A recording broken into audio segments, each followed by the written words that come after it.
Mutiara Hikmah. Assalamualaikum warahmatullahi wabarakatuh. Alhamdulillahi rabbil alamin.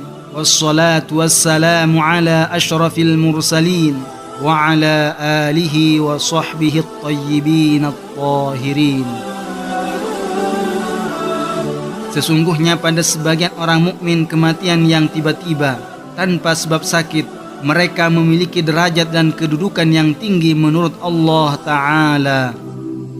Nabi Daud meninggal secara tiba-tiba tanpa terbaring sakit. Allah yang mencabut ruh beliau. Demikian pula putranya yakni Nabi Sulaiman, beliau juga meninggal secara tiba-tiba. Satu hari ketika beliau sholat, tumbuhlah sebuah pohon di tempat sholatnya. Lalu Nabi Sulaiman berkata kepadanya, "Mengapa engkau diciptakan?" Pohon tersebut menjawab, "Aku diciptakan untuk ini dan itu." Pohon tersebut memberitahu Nabi Sulaiman bahwa padanya terdapat obat. Pohon tersebut pada satu hari juga berkata, "Aku diciptakan untuk meruntuhkan rumah ini." Perkataan tersebut adalah isyarat akan dekatnya ajal kematian Nabi Sulaiman.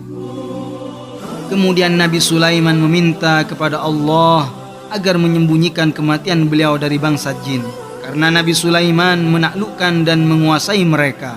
Allah yang memberi Nabi Sulaiman sebuah rahasia di mana para setan durhaka itu tunduk patuh kepada Nabi Sulaiman kendati mereka kafir.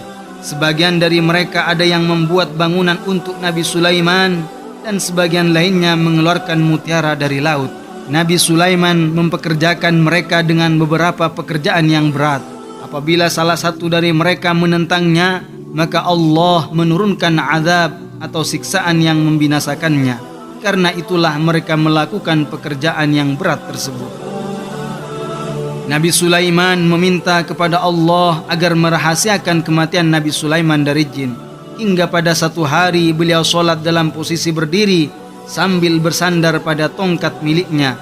Allah pun mencabut ruh beliau dalam keadaan berdiri. Beliau masih tetap dalam keadaan berdiri hingga setahun lamanya, sedang jin tidak tahu peristiwa kematian Nabi Sulaiman. Hingga satu hari ada rayap memakan tongkat milik Nabi Sulaiman sampai beliau pun terjatuh ke tanah. Maka para jin pun akhirnya tahu bahwa beliau telah meninggal dan berterima kasih kepada rayap tersebut. Mereka datang dengan membawa air untuk diberikan kepada rayap yang sedang membuat rumahnya di atap rumah yang terbuat dari kayu, agar tanah yang akan dibuat bahan rumahnya menjadi basah. Jin tersebut melakukan hal itu karena gembira sebab jasa sekelompok rayap tersebut.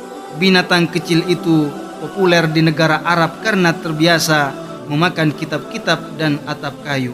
Binatang itu menggerogoti suatu benda serta merusaknya. Benda apapun yang terbuat dari kayu, binatang kecil itu biasa membuat rumahnya di sana. Baru saja kita ikuti Mutiara Hikmah bersama Ustaz Muhammad Khudri LC.